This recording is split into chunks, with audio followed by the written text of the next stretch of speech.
So how would you define what psychology means or what psychology is? It really depends upon when you've defined psychology.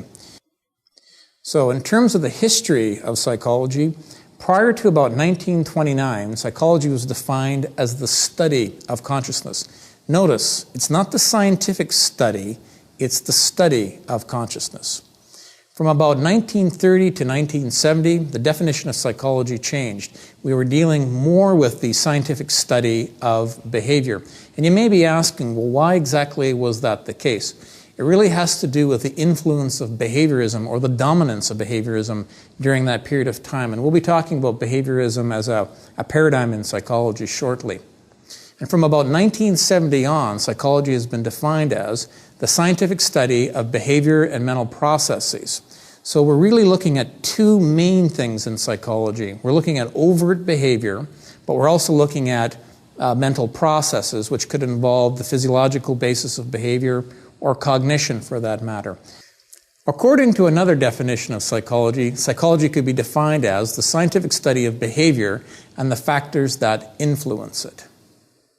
One of the things you're going to notice in a course such as this is that psychology, or a lot of the terms in psychology, have overlap with other disciplines, such as sociology, for example. We could say that psychology has overlap with a number of areas, such as biology. We would say that certain psychologists are biological psychologists, and they're interested in the physiological basis of why we do what we do. We could say that there is overlap with anthropology. So we have some people in psychology that are cross-cultural psychologists, and that may be their emphasis. We could also say that there's overlap with sociology. In fact, a lot of the terms in sociology you'll find in psychology. We have people in this discipline referred to as social psychologists. We also have overlap among psychology or between psychology and computer science. This ties more into the realm of cognitive psychology. And then finally, we have overlap between psychology and medicine. And this can take a variety of forms, anything from psychiatry and abnormal psychology to health psychology. Which raises a question, what exactly do we mean by science? We could say that science is a process. It's a way of understanding the world, but it's certainly not the only way in which we could understand the world.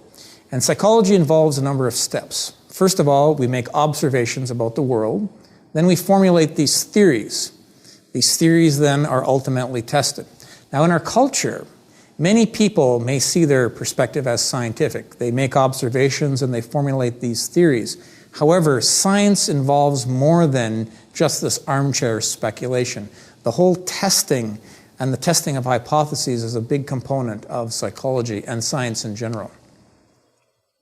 Another question you might have is, where exactly do psychologists work? Many psychologists work in private practice. In fact, that might be your stereotype of what a psychologist is. However, we have psychologists that work in institutions, such as hospitals. Other individuals work in colleges and universities. And also we find psychologists in industry. There's two main branches of psychology. We're dealing with the applied aspects of psychology as well as the basic aspects of psychology. And your question may be, well, what's the difference between the two? What's the difference between basic and applied psychology? Let's look at basic psychology first of all. Basic psychologists are more likely to work in a university setting. These are individuals that are more likely to be non-practicing psychologists, although we do have practicing psychologists in universities. Basic psychologists are more interested in research, so knowledge for knowledge's sake, and ideally it would be great if this information was then applied to applied situations. You also find that basic psychologists are more interested in teaching. So to summarize, the two main things that basic psychologists do is that they're involved with research and they're involved in teaching.